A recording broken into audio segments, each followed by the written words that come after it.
반갑습니다. 네, 잘 쉬셨죠? 네, 이어서 시작하겠습니다.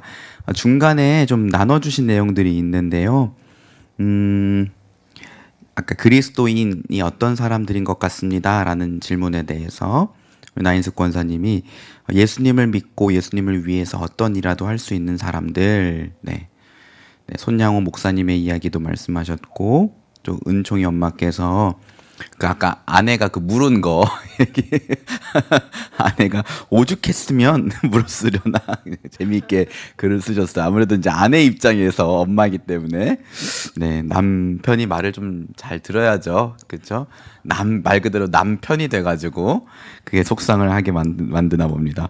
자, 손양원 목사님 예수 중독으로 살아야 되는 말씀인 마음에 남는다고 박경수 권사님 말씀해 주셨고요. 또 예수님이 책임져 주시니 안심이 됩니다. 조덕삼 장로님 아름다운 이야기입니다. 했고요. 나눔을 두 가지를 해주셨어요. 은총이 엄마께서 예수를 믿는 한 가족 안에서도 신앙의 색깔, 정치적 성향, 경제적 차이가 벽이 될 때가 많습니다. 그때 에베소서 말씀을 생각하면 진짜 이게 무너질 수 있으려나? 너무나 견고하고 큰 벽처럼 보여서 예수님이 재림하셔야 가능할 것 같다라는 생각이 들 때가 많네요. 정말로 실존적인 고백을 해주신 것 같아요. 그러니까 알죠, 우리는 예수님 안에서 모든 담이 무너졌다라는 건 이미 알죠. 근데 이 내 마음이 안 따라주잖아요. 되지가 않고, 그리고 나만 그런 게 아니라 또 상대방이 그렇게 나를 대할 때 이게 정말로 이게 가능할까? 이런 생각을 하게 됩니다. 그러니까 사실 성경에 뭐뭐 해라라는 이 내용들을 우리 되게 쉽게 받아들이기가 힘들죠. 그렇죠? 예수님이 정말로 은혜를 주셔야 되는 것 같다. 저도 요즘에 이제 많이 그런 생각이 들어요. 이렇게 청년들 사역하다 보니까 이제 어른들보단 그런 경우가 덜 있지만 이거 진짜 안 되는 건 안 되는구나. 이렇게 막 자기들끼리 싸워갖고 그 화해하는 거 진짜 안 되더라고요. 그래서 예전 교회에서 이런 말도 있어. 어떤 권사님끼리 싸워가지고 온 교회가 다 알아. 그래서 두 권사님이 같은 자리에 있지 않게 만드는 게 사람들의 역할인데 하는 말이 저 두 분은 예수님이 오셔도 안 돼. 막 이런 그냥 웃지 못할 농담도 하기도 했는데 참 이 막힌 담을 허문다는 게 쉽지는 않은 것 같아요. 나인숙 권사님. 평소 관계가 좋지 않았던 시누이가 우리 집 바로 옆으로 이사를 왔어요. 정말 불편한 담을 쌓으며 지내던 중 며칠 전 말기암이라는 소식을 듣게 되었는데 정말 내 안에 있던 교만과 편견과 그냥 코드가 안 맞았던 쓰레기 같은 담들이 한 번에 다 녹아내리는 경험을 했고 시누이는 3일 전부터 방사선 치료를 시작하게 되었는데 내가 할 일들이 보이게 하시는 하나님께 감사합니다. 맞아요. 또 이제 정말 그런 큰 일을 보게 되면, 사실은 그런 것 같아요.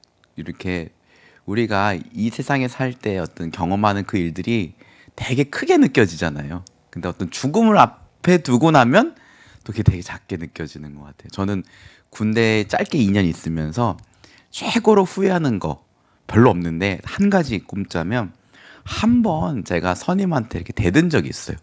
근데 그 선임이 아무튼 너무 모든 사람들을 다 괴롭게 만드는 사람 중에 한 명 있어요. 막 이렇게 옷도 잘 안 빨아서 냄새가 나고 항상 우유 같은 것도 안에 넣었다가 막 썩은 냄새가 나고 일도 잘 안 해서 항상 펑크가 나고 한번 그 고참이 막 말도 안 되는 얘기를 해서 그때 둘이밖에 없었는데 나이도 내가 많겠다. 제가 뭐라고 했어요. 근데 제대하고 나니까 그게 너무 후회가 되는 거 있죠. 그게 뭐라고? 야, 내가 좀 잘해줄 걸 이런 생각이 들었으니까 정말 이 맞는 거 죽음 앞에서 우리가 살 때는 그게 막 엄청나게 큰 것처럼 보이지만 사실 영원한 천국을 간다 생각하면 이 세상에서 우리가 그건 절대로 내가 용납할 수 없어라는 것들도 어떻게 보면 그게 그렇게 중요했을까라는 생각을 해보게 되는 것 같기도 합니다. 귀한 나눔 해주셔서 참 감사합니다. 자, 우리 이어서 한번 진도를 나가도록 할게요. 5페이지입니다. 5페이지. 말씀을 한번 더 읽어보겠습니다. 4절에서 6절 시작. 이와 같이 우리도 어렸을 때에 이 세상의 초등 학문 아래에 있어서 종노릇하였더니 때가 참에 하나님이 그 아들을 보내사 여자에게서 나게 하시고 율법 아래에 나게 하신 것은 율법 아래에 있는 자들을 속량하시고 우리로 아들의 명분을 얻게 하려 하심이라. 네, 이제 남은 부분은요, 속량 그리고 아들의 명분에 대해서 한 번 더 살펴보고 마치려고 합니다. 그 위에 4절에 세상의 초등학문 아래에 있어서 종노릇했다. 네, 요 이제 해석이 조금 이제 뭐 두 가지로 갈릴 수 있는데, 우리 이전에 초등 선생 했잖아요. 그러니까 초등 학문은 율법을 말하는 것이다. 예수님이 오시기 전까지 우리는 그 율법에 매여서 종노릇했었다. 이렇게 이해를 할 수 있는 방법이 있고, 또 한 가지는 이방인들 가운데는 사실 율법이 없었잖아요. 근데 그 전까지 이방인들이 어떤 매여서 살아갔던 관습, 전통들, 어떤 세상의 사조들, 네, 이런 것들이 예수님을 만나기 전에는 그 사람을 지배했던, 종노릇 시켰던 것이 되었지만 예수님을 만난 이후에는 거기서 자유하게 되죠. 우리도 마찬가지죠. 이 세상에 어떤 지배적인 가치들 있잖아요. 돈. 오늘날에는 가장 지배적인 가치가 맘모니즘 같아요. 돈. 그렇죠?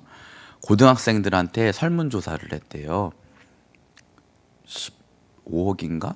10억을 주면 1년 감옥 생활하고 나올래? 그랬더니 상당수 50% 이상이 그렇게 하겠다고 했대요. 그러니까 여러분 이게 이게 참 그래요. 우리도 의원 중에 그럴 수도 있지. 10억 어떻게 모아요 그거. 근데 1년 감옥 그냥 바짝 고생하고 나면 돼. 근데 저는 그건 아닌 것 같아요. 근데 10억 주면 군대 다시 갈래? 그건 하겠습니다. 군대 정도는 같이 갈. 근데 그러니까 이 돈이라는 가치가 사실은 어떤 도덕적 가치, 이미 그거를 넘어선 시대가 돼버렸죠. 여기에 우리가 종노릇하면서 살아가고 있다는 거죠. 근데 예수 믿는 사람들은 그렇지 않다라는 거죠. 돈의 노예가 되지 않는다. 이렇게 봤을 때 세상의 초등 학문이라는 것은 율법인 동시에 어떤 세상의 가치, 사조들, 네, 이런 것들을 의미할 수도 있습니다. 자, 중요한 것은 그 다음이에요. 5절, 6절 보시면 때가 참에 하나님이 아들을 보내사, 예수님을 말하는 거겠죠. 여자에게서 나게 하시고, 이 말은 우리와 똑같은 육신으로 이 땅에 오게 하셨다는 거죠. 그리고 뭐 아래 있게 하셨대요? 율법 아래에 나게 하신 것은 율법 아래에 있는 자들을 속량하시고 아들의 명분을 얻게 하려 하심이라. 이렇게 말합니다. 쉽게 말하면 예수님이 우리와 똑같은 모습으로 오셔서 뭐 아래에 계셨다는 거예요? 율법 아래에 계셨다는 거예요. 여러분, 율법은 사실은 죄인들을 위해서 주신 것이잖아요. 죄를 억제하려고, 또 그가 예수 그리스도께로 나아가게 하려고. 하나님의 아들이신 그리스도, 예수님께는 죄가 있습니까? 없습니까? 없죠. 그렇다면 율법 아래 나실 필요가 있습니까? 없습니까? 없죠. 그럼에도 불구하고 율법 아래 나게 하셨대요. 근데 그 이유가 두 가지라 그랬죠. 첫 번째가 뭐 하게 하시려고? 속량하시려고. 두 번째가 아들의 명분을 주시려고 일부러 예수님이 우리와 같은 육신을 입고 율법 아래에서 사셨다라는 거죠. 자, 첫 번째를 먼저 생각해 보겠습니다. 네, 속량. 영어로 ransom이라고 하기도 하고요. 우리말로는 속전이라고도 합니다. 네, 많이들 그 얘기를 하는데 노예 시장에서 노예가 이렇게 서 있으면 누군가가 와서 그 노예의 몸값을 지불하는 거죠. 그리고 자기가 노예로 데려갈 수도 있지만, 자, 이제 넌 자유야, 가봐 라고 하게 된다면 그의 몸값을 지불한 그것을 뭐라고 합니까? 속전 또는 속량이라고 한대요. 그런데 예수님이 죄 없으시고 하나님의 아들이신 그분이 우리와 같은 모습으로 오셔서 율법 아래에 계셨던 것은 우리를 뭐 하기 위함이었대요? 속량하기 위함이었대요. 그런데 이 속량에는 두 가지의 속량이 있어요. 첫 번째는요, 율법의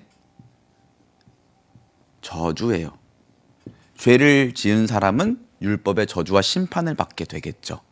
그런데 그 죄값을 예수님이 대신해서 받으셨다면 그것은 예수님이 우리를 위해서 뭐 하신 게 되는 거예요? 속량하시는 거죠. 말씀을 볼까요? 갈라디아서 3장 13절 말씀. 갈라디아서 3장 13절 말씀 한번 읽어볼까요? 시작. 그리스도께서 우리를 위하여 저주를 받은 바 되사 율법의 저주에서 우리를 속량하셨으니 기록된 바 나무에 달린 자마다 저주 아래 있는 자라 하였습니다. 이건 예수님의 뭘 얘기하는 거예요? 십자가 죽음을 얘기하는 거죠. 그렇죠? 이 십자가 죽음은 결국 우리를 율법의 저주에서 속량하시기 위함이었다. 네. 예수님이 십자가에 죽으시는 게 쉬우셨을까요? 아니죠. 예수님이 우리와 똑같은 육신을 입었던 사람이셨잖아요. 그렇기 때문에 예수님이 이거를 뭐 하셨냐면 순종하셨죠. 그런데 막 사실 내가 하고 싶어서 적극적으로 하기보다는 이거를 신학자들은 뭐라고 말하냐면 수동적 순종이라고 해요.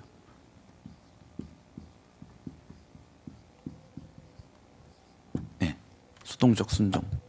네, 죽음의 길을 피하지 않으신 거죠. 사실 예수님이 막 진짜 난 죽어야겠다 이렇게 하시진 않았잖아요. 그렇지만 하나님의 그 정하신 그 뜻대로 죽음을 피하지 않으셨죠. 마지막 겟세마네 동산에서 기도하실 때에 아버지 이 잔을 제게로 돌리실 수 있거든 돌려주십시오. 그렇지만 저의 원대로 하지 마시고 아버지 뜻대로 하게 해주세요. 그렇죠? 예수님의 수정적 순종을 통해서 우리는 율법의 저주로부터 속량받았어요. 그래서 예수 믿는 자들에게는 더 이상 하나님의 심판이 남아있습니까? 없습니까? 남아있지 않아요. 이게 우리가 일반적으로 생각하는 속량이 의미죠. 또 한 가지 뭐냐면 율법의 요구예요. 하나님이 율법을 주셨으면 어쨌건 그걸 우리가 지켜야 되는 거잖아요. 근데 우리가 그것을 지킬 수 있습니까? 없습니까? 없죠. 우리 지난 시간에 로마서 8장 4절도 율법이 연약하여 할 수 없는 그것을 누가 연약한 거예요? 율법이 연약한 게 아니라 우리가 연약해서 못 지키잖아요. 그래서 예수님이 이 땅에 오셔서 우리를 대신해서 하나님의 모든 말씀에 순종하셨어요. 모든 율법의 요구에 순종하셨어요. 그거를 예수님의 적극적 순종이라고 해요. 근데 이거 그냥 신학적인 개념 아닌가요? 이게 진짜 그런 게 있었어요? 라고 했을 때 말씀을 좀 봐보겠습니다. 자, 일단 오늘 아까 읽었던 갈라디아서 4장 4절에서 5절 말씀 보시죠. 4장 4절의 5절. 자, 때가 차매 하나님이 그 아들을 보내사 여자에게서 나게 하시고 율법 아래에 나게 하신 것은 율법 아래에 있는 자들을 속량하시고 우리로 아들의 명분을 얻게 하려 하심이라. 그죠? 이거는 율법의 심판과 저주를 얘기하는 게 아니죠. 율법 아래, 즉 율법의 요구 아래에 있는 자들을 대신해서 예수님이 순종하시고 우리를 속량하셨어요. 그렇죠?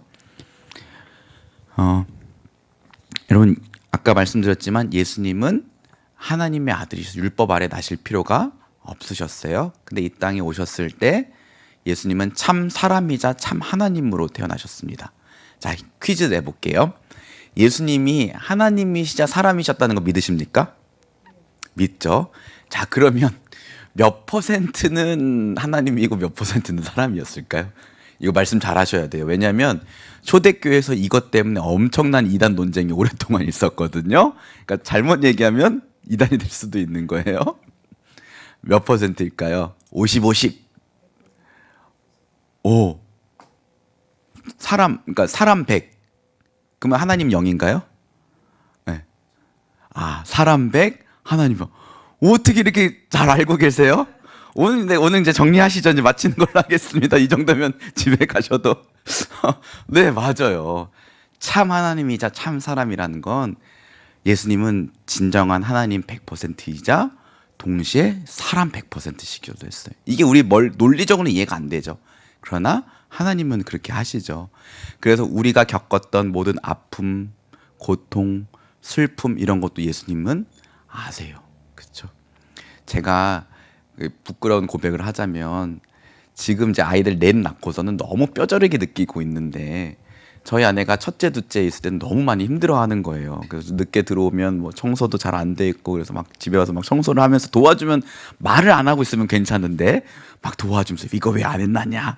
막 왜 이렇게 다른 사람들은 잘하는데 왜 이렇게 힘들어하냐? 막 이렇게 나쁜 말들 했었어요. 죄송합니다.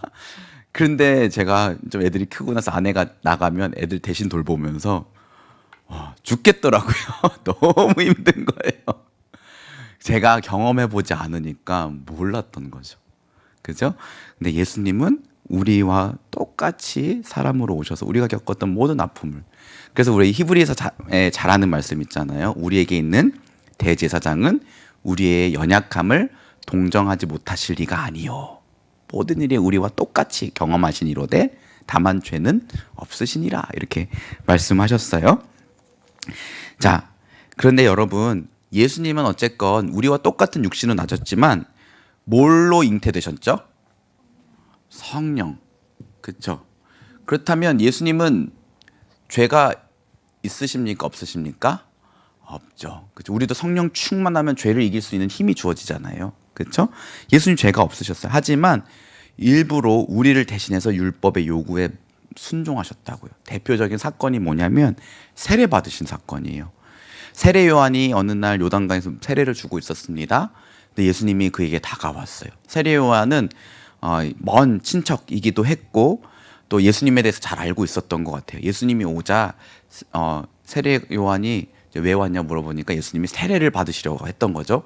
그랬더니 세례 요한이 아니 제가 당신께 세례를 받아야지 말이 됩니까? 라고 했는데 그때 예수님이 이렇게 말씀하셨어요. 마태복음 3장 15절 예수께서 대답하여 이르시되 이제 허락하라. 우리가 이와 같이 하여 모든 의를 이루는 것이 합당하니라. 일부러 예수님이 우리를 대신해서 모든 의를 이루시기 위해서 세례까지도 다 받으셨다는 거죠. 그러니까 예수님의 이런 온전한 순종으로 인해서 율법의 요구에서 우리는 뭐 받았습니까? 속량을 받았어요. 자, 여기 또 말씀을 한번 볼게요. 로마서 3장 23절에서 24절 말씀 한번 읽어보겠습니다. 시작. 모든 사람이 죄를 범하였음에 하나님의 영광에 이르지 못하더니 그리스도 예수 안에 있는 속량으로 말미암아 하나님의 은혜로 값없이 의롭다 하심을 얻은 자 되었느니라. 네, 그렇죠? 하나님의 영광에 이르지 못했다라는 건 하나님의 그 의의 기준을 만족시키지 못했다는 거예요. 뭐 때문에? 죄 때문에. 그렇죠? 그런데 예수님의 속량으로 말미암아 이것이 율법의 저주에서부터의 속량이든 율법의 요구로부터의 속량이든지 간에 예수님의 속량으로 말미암아 우리는 하나님 앞에서 은혜로 어떻게 됐대요? 값없이 의롭다 하심을 얻은 자가 되었다. 그래서 여러분 우리에게 예수님이 복음이에요. 네, 예수님이 계셔서 얼마나 감사한지 몰라요. 말씀으로도 한번 더 확증을 해보겠습니다. 로마서 10장 4절 말씀 보면 그리스도는 모든 믿는 자에게 의를 이루기 위하여 율법의 마침이 되느니라. 예수님이 율법의 마침이 되셨어요. 그렇죠? 그럼 예수님 믿는 것만으로 우리는 하나님 앞에서 완전한 자가 되는 거예요. 적어도 신분상은. 그렇죠? 여기다 무언가를 더하고 빼거나 할 게 없습니다. 왜냐하면 예수 안에서 주어지는 그 의는요 완전한 의이기 때문이에요. 완전한 의. 자, 밑에 또 말씀도 볼게요. 로마서 10장 12절 13절 사람이 마음으로 믿어 의에 이르고 입으로 시인하여 구원에 이르느니라. 성경이 이르되 누구든지 그를 믿는 자는 부끄러움을 당하지 아니하니라. 아멘. 우리 마지막 하나님의 심판대 앞에 섰을 때 비록 우리 자신의 의는 부족할지라도 예수님의 그 의 때문에 우리는 결국 하나님 앞에 뭘 당하지 않는데요? 부끄러움을 당하지 않는데요. 이제 그리스도 예수 안에 있는 자에게는 결코 정죄함이 없나니. 그렇죠? 예수님의 의는 완전한 의예요. 그러니까 자꾸 예수님 말고 무언가를 더하려고 하는 우리의 모든 생각과 태도들이 얼마나 죄악된 것인지. 갈라디아 교회 성도들에게는 그것이 율법으로 돌아가는 다른 복음이었다면 우리는 예수님 말고 자기의 어떤 행동, 어떤 말로써 사람들 앞에서 의로워 보이려고 하는 자기의 의, 자기 의를 주장하는 거, 이것들이 얼마나 교만한 것인지를 알 필요가 있습니다. 특별히 저는 요걸 보면서 뭘 느끼냐면 예수님이 나를 대신해서 완전한 의를 이루셨구나. 그러면 나는 꼭 그렇게 완벽하려고 애쓰지 않아도 되겠다. 예수님이 완벽하셨으니까 나는 불완전할 그 모습 그대로 하나님이 나를 받아주셨다. 때로는 너무 완벽하려고 해서 우리가 얼마나 많은 스트레스를 받습니까? 그렇죠? 괜찮아요. 욕 좀 먹어도 됩니다. 부족해도 됩니다. 네. 그래서 저는 어느 순간부터 이렇게 외부 사람들에게 저희 집 이렇게 개방하는 거에 대해서 좀 자유하게 됐어요. 그러니까 저희 청년들이 되게 자주 놀러 오거든요. 옛날에는요, 누구 한 명 온다 그러면 막 대청소 막 전날부터 막, 그리고 옷장에다 막 이빨 쑤셔 넣어갖고 열면 막 이렇게 쏟아지는 막 그런 상태. 네. 근데 사람 사는 게 다 똑같잖아요. 그죠? 내가 그래 난 부족해. 근데 예수님이 완전하셨어. 이게 안에서 이게 나에게 얼마나 복음이 되고 감사한 일이 되는지 모르겠습니다. 그래서 네, 너무 완벽하려고 전전긍긍하지 않아도 된다. 예수님 안에서 우리는 하나님 앞에 완전한 자고 하나님 앞에 당당히 살아갈 수 있다. 이 믿음이 너무 중요해요. 특별히 하나님과의 관계에서뿐만이 아니라 하나님과 그렇다면 사람과의 관계에서도 자유해야죠. 그렇죠? 물론 이게 어떤 일을 대충 해라 이런 의미는 아니죠. 그러나 사람들 앞에서 너무 내 완전한 모습을 보이려고 애쓰고 노력할 필요는 없다. 네, 이런 생각을 좀 해보게 됩니다. 자, 우리 마지막 부분 한번 보겠습니다. 자, 5절 6절 말씀 한번 같이 읽어볼까요? 시작. 율법 아래에 있는 자들을 속량하시고 우리로 아들의 명분을 얻게 하려 하심이라. 너희가 아들임으로 하나님이 그 아들의 영을 우리 마음 가운데 보내사 아빠 아버지라 부르게 하셨느니라. 자, 중요한 것은 여러분, 결국 예수님 안에서 하나님이 우리를 종으로 부르신 게 아니라 뭐로 부르셨다는 거예요? 자녀로 부르셨다는 거죠. 우리가 잘 아는 말씀 요한복음 1장 12절, 영접하는 자 곧 그 이름을 믿는 자들에게는 하나님의 자녀가 되는 권세, 자녀의 권세를 주셨죠. 네, 오늘 말씀에서도 보면 6절에 아들의 영을 우리 마음 가운데 보내사 아빠, 아버지라고 부를 수 있게 됐고요. 로마서 8장 15절 말씀도 보면요, 너희가 다시는 무서워하는 종의 영을 받지 아니하고 양자의 영을 받았으므로 하나님을 아빠, 아버지라고 부르짖느니라. 이렇게 말했어요. 무서워하는 종. 종은 주인을 무서워하죠. 왜요? 잘못하고 실수하면 주인 눈밖에 나고 쫓겨나게 되니까. 근데 아들은 아빠를 무서워하진 않아요. 물론 이제 인간적인 관계에서 아버지와 아들의 관계가 어떤지에 따라 다르지만 우리가 생각했을 때에 아들은 종처럼 아버지를 무서워하지 않는다고요. 실수해도 괜찮아. 그렇죠? 좀 막 또 필요한 것이 있으면 얼마든지 당당하게 요구할 수 있는 게 아들인 거죠. 그런데 하나님 우리를 종이 아니라 아들로 불러주셨다. 여러분, 이게 얼마나 그리스도인으로서의 큰 특권인지 모르죠. 유대인들은요, 이 아들에게 대한 개념이 없었어요. 그래서 요한복음 5장 18절 말씀에 보면 이런 내용이 나와요. 유대인들이 예수님을 그때부터 죽이려고 하는데, 왜냐? 예수님이 안식일을 어길 뿐더러 하나님을 친아버지라고 부르며 자기와 동등히 여김이라. 그러니까, 야, 네가 어떻게 하나님을 아버지라고, 네가 뭐 하나님 아들이야? 그러면서 큰 충격을 받았던 거죠. 그렇죠? 근데 예수님은 거기서 그치지 않고 나를 믿는 자가 하나님의 아들, 딸들이 된다. 네, 요거는 유대인들의 개념에서는 결코 이해할 수 없었던 내용이었어요. 그래서 예수님이 들려주셨던 얘기가 그거죠. 누가복음 15장에 보면 탕자의 이야기가 나오죠. 그렇죠? 당시에 그 바리새인들, 율법을 잘 지킨다고 했던 그 바리새인들은 누구의 비유가 됐을까요? 그 아들 2명 중에서 첫째 아들. 그렇죠?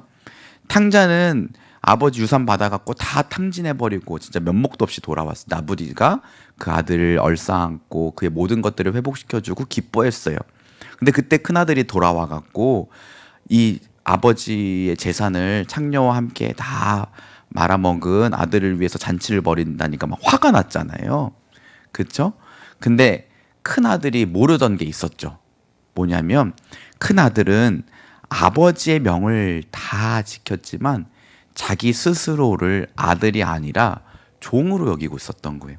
말씀을 볼게요. 여기 문단 맨 마지막에 보시면 큰아들이 이렇게 말합니다. 아버지께 대답하여 이르되 내가 여러 해 아버지를 섬겨라고 했잖아요. 그래서 섬기다라는 말이요, 헬라어로 듀르오인데요. 둘로스 많이 들어보셨습니까? 둘로스가 뭐예요? 종이잖아요. 듀르오는요, 종이 주인을 섬길 때 쓰는 말이에요. 아버지가 아들한테 쓸 말이 아니라고요. 그런데 내가 여러 해 아버지를 섬겼는데 명을 어김이 없는데 내게 염소 새끼라도 주어 벗과 즐기게 하신 일이 없더니 이렇게 말했어요. 근데 사실은 여러분, 아들이 내가 아버지 아들이야 라는 게 마음에 있었으면 염소 새끼 한 마리쯤은 먹었을까요? 안 먹었을까요? 먹었겠죠. 그렇죠? 우리 자녀들이 냉장고 허락받고 열어봅니까? 그거 아니잖아요. 시도 때도 없지, 여러분. 이게 무슨 말이에요? 여기가 내 집이야. 아빠께 내 거야. 저도 자주 그러는데 아빠께 내 거고 내 건 내 거고 주로 이제 많이 이러는데 이게 아들의 특권이라는 거죠. 그렇죠? 하나님이 우리를 무서워하는 종이 아니라 친밀하게 하나님을 부를 수 있는 아들로 불러주셨다는 거예요. 여기서 아빠, 아버지라고 했잖아요. 이게 너무 신기한 거죠. 아빠가요, 진짜로 이거는 이제 아람어를 얘기한 건데 아바라고요. 아바. 그러니까 세계 어느 나라를 가도 엄마, 아빠라고 부르는 명칭이 거의 비슷하더라고요. 그렇죠? 근데 아빠라는 거는요, 굉장히 친근하게 아들이 아버지를 부를 때 아바, 그냥 우리는 말로는 아빠라고 해석을 했어요. 그래서 아빠, 아버지라고 부르짖게 하느니라. 네, 사실 이게 신앙생활에서 이게 너무나 중요합니다. 나는 예수님 안에서 더 이상 종이 아니야. 하나님을 두려워하면서 막 그 벌 받을까봐 말씀 지키며 사는 종이 아니라 그 하나님과 사랑을 나누고 부족한 게 있으면 언제든지 달라고 떼를 쓰기도 하고, 그렇죠? 또 넘어지면 다시 일어날 수 있는 기회를 달라고 은혜를 구하기도 하고, 그렇죠? 못한다고 해서 쫓겨납니까? 쫓겨나지 않습니까? 쫓겨나지 않아요. 이게 아들의 특권이다. 제가 한 가지 이야기만 하고 마치도록 할 텐데요. 김학규 목사님 아시죠? 우리 교회의 선교 디렉터로 계시는 김학규 목사님이 최근에 김학규 목사님의 어머니 몇 달 전에 소천하셨어요. 그래서 저희 목회자들이 다 같이 조문을 갔는데 그 자리에 작년까지 사역하다 그만두신 김은찬 강도사님이 왔어요. 김은찬 강도사님 우리 교회에서 쭉 청년 때부터 잘하고 목회자가 돼서 유년부 사역 잘 하시다가 이제 유학 가려고 그때는 잠깐 사역을 내려놓고 유학 갈 준비를 하고 있었을 때였거든요. 만나서 이제 같이 막 밥을 먹고 얘기를 하는데 저쪽 끝에서 김은찬 강도사님 아버지가 오셨어요. 근데 김은찬 강도사님은 그 아버지는 저희 합동신학대학원 교수님이시기도 해요. 그래서 굉장히 부드러우신데 카리스마도 있으셔서 저희 제자들이 굉장히 어려워했던 기억이 나요. 되게 항상 존경하고. 근데 이제 김 아버지 이름이 성함이 이제 김병훈 교수님인데 이렇게 딱 들어오시자 저희 목회자들이 다 그 자리에서 일어났어요. 그리고 이렇게 두 손을 모으고 안녕하세요, 안녕하세요 이렇게 인사하려고 이제 기다리고 있었거든요. 근데 유일하게 한 사람이 안 일어나더라고. 김은찬 강도사님이 멀리서 보고 딱 손을 한번 들어주더라고. 아빠 왔어? 그걸로 끝이었어요. 그래서 보면서 이게 아들이구나. 아들은 아버지를 무서워하지 않고 언제든지 친근하게 부를 수 있고 요청할 수 있고 넘어져도 다시 일어나서 다가갈 수 있는 존재. 이게 아들이구나. 그때 좀 이런 거를 느꼈습니다. 하나님이 우리를 속량하셔서 무서워하는 종이 아니라 아들로 불러주셨습니다. 나눔 질문 한번 보실게요. 신앙생활은 수행이나 노역이 아니라 자녀됨의 특권을 누리는 것이라 할 수 있습니다. 나는 자녀됨의 특권을 잘 누리고 있나요? 자녀됨의 특권을 잘 누릴 수 있는 방법에는 어떤 것들이 있는지 이야기해 봅시다. 네. 자녀됨의 특권. 나는 진짜 하나님 자녀로서 하나님과 친밀한 교제를 누리고 있을까? 네. 그 하나님께 나아가는 것을 주저하지 않고 있는가? 네. 때로는 내가 죄를 지어서 너무 민망하고 하나님 앞에 염치 없을 때, 그때에도 나는 당당하게 저 넘어졌지만 다시 일어날래요. 은혜를 주세요. 라고 하고 있는가? 네. 자녀됨의 특권을 누릴 수 있는 우리 모두가 되었으면 좋겠습니다. 자, 짧은 요약 한번 읽어보고 마치도록 하겠습니다. 1번 시작. 예수 그리스도를 믿는다는 것은 예수 그리스도로 옷 입은 것을 뜻합니다. 옷은 우리의 신분을 나타냅니다. 우리는 예수를 믿는 그리스도인이 어떤 존재이며 그리스도를 따른다는 것이 무엇인지, 그리스도 안에서 연합된다는 것은 무엇인지 고민하며 실천하기 위해 노력해야 됩니다. 말이 좀 이렇게 좀 꼬였는데, 다시 쉽게 말하면 그리스도인이란 그리스도를 주인으로 삼아 사나 죽으나 나는 그분의 것이다 라고 고백할 수 있는 자들이 그리스도인이라는 거죠. 그리고 그리스도께서 모든 담을 허무셨기 때문에 그리스도 안에서 우리가 연합되어야 된다. 자, 2번 예수님은 우리를 속량하셨습니다. 속량은 다른 사람을 대신하여 값을 지불하는 것을 의미합니다.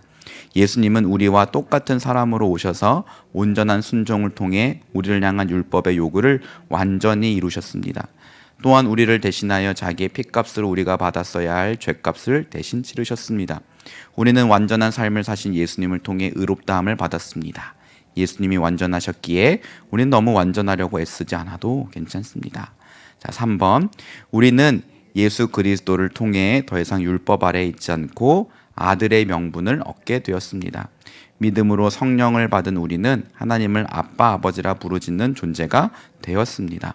신앙생활의 기쁨과 자유는 하나님의 자녀된 특권을 온전히 누릴 줄 알 때 회복됩니다. 우리는 종이 아니라 자녀입니다. 아멘. 네. 예수님 안에서 이 자녀됨의 특권을 마음껏 누리고 기쁘게 살아가는 우리 모두가 됐으면 좋겠습니다. 제가 잠깐 기도하고 오늘 모든 순서를 마치겠습니다. 하나님 아버지, 하나님을 나의 아버지라고 부르며 고백하고 언제든 주님께 나아갈 수 있다는 것이 얼마나 큰 특권이고 감사할 내용인지 오늘 말씀을 통해 다시 한번 가르쳐 주시니 참으로 감사합니다. 하나님은 당신의 아들을 십자가에 내어주시면서까지 우리를 살리셨고, 그런 우리를 종이 아니라 하나님을 아빠, 아버지라고 부르짖는 아들로, 딸들로 불러주셨습니다. 그 은혜를 날마다 기억하며 감사하며 자녀됨의 특권을 마음껏 누리는 저희의 신앙생활이 되게 하여 주시옵소서. 예수 그리스도의 복음은 우리에게 자유를 준다 하셨습니다. 우리를 죄에서 자유케 하고 율법의 요구에서 자유케 하고 못나고 어리숙하고 연약한 우리의 모습에도 불구하고 우리를 사랑하시는 그 하나님의 사랑으로 말미암아 우리는 자유하게 되는 줄 믿습니다. 우리는 종이 아니라 아들이오니 그 하나님을 날마다 아빠, 아버지라고 부르짖고 그 하나님께 더 가까이 나아가며 하나님의 사랑을 풍성하게 받아 누리고 이웃들에게 나눌 수 있는 저희들 될 수 있도록 축복하여 주시옵소서. 특별히 주님, 우리는 사나 죽으나 예수 그리스도의 것입니다. 예수님을 위하여 살 때 우리에게 참된 자유가 주어지는 줄 믿습니다. 그 예수님을 날마다 우리 마음의 중심에 모시게 하여 주시고 예수님이 무엇을 기뻐하시는지, 예수님을 위해서 내가 어떤 일을 할 수 있는지 은혜를 구하며 기도하게 하시고 그 예수님 뜻에 순종할 수 있는 믿음을 허락하여 주시옵소서. 예수 그리스도 안에서 모든 것으로부터 자유함을 얻어 살아가는 우리 모두가 될 수 있도록 축복하여 주시옵소서.